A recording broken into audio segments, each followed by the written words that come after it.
പരിശുദ്ധാത്മാവു നിങ്ങളുടെ മേൽ വന്നുകഴിയുമ്പോൾ നിങ്ങൾ ശക്തി പ്രാപിക്കും. അപ്പസ്തോല പ്രവർത്തനങ്ങൾ 1:8. എല്ലാവരുടെയും മേൽ എന്റെ ആത്മാവിനെ ഞാൻ വർഷിക്കും. നിങ്ങളുടെ പുത്രന്മാരും പുത്രിമാരും പ്രവചിക്കും. നിങ്ങളുടെ വൃദ്ധന്മാർ സ്വപ്നങ്ങൾ കാണും. യുവാക്കൾക്ക് ദർശനങ്ങൾ ഉണ്ടാവും. ജോയൽ 2:28. നിങ്ങൾ വീഞ്ഞു കുടിച്ച് ഉന്മത്തരാകരുത്. അതിൽ ദുരാസക്തിയുണ്ട്. മറിച്ച് ആത്മാവിനാൽ പൂരിതരാകുവിന്. എഫെസോസ് 2:18. ദൈവാത്മാവിനാൽ നയിക്കപ്പെടുന്നവരെല്ലാം ദൈവത്തിന്റെ പുത്രന്മാരാണ്. റോമ 8:14. മക്കൾക്ക് നല്ല ദാനങ്ങൾ നൽകാന് ദുഷ്ടരായ നിങ്ങൾക്ക് അറിയാമെങ്കിൽ സ്വർഗസ്ഥനായ പിതാവ് തന്നോട് ചോദിക്കുന്നവർക്ക് എത്രയധികമായി പരിശുദ്ധാത്മാവിനെ നൽകുകയില്ല. ലൂക്കാ 11:13.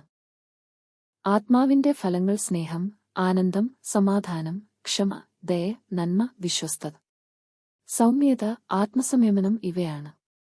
ഇവയ്ക്കെതിരായി ഒരു നിയമവുമില്ല. ഗലാത്യ 5:22-23. എന്റെ നാമത്തിൽ പിതാവ് അയക്കുന്ന സഹായകനായ പരിശുദ്ധാത്മാവ് എല്ലാ കാര്യങ്ങളും നിങ്ങളെ പഠിപ്പിക്കുകയും ഞാൻ നിങ്ങളെയാട് പറഞ്ഞിട്ടുള്ളതെല്ലാം നിങ്ങളെ അനുസ്മരിപ്പിക്കുകയും ചെയ്യും. യോഹന്നാൻ 14:26.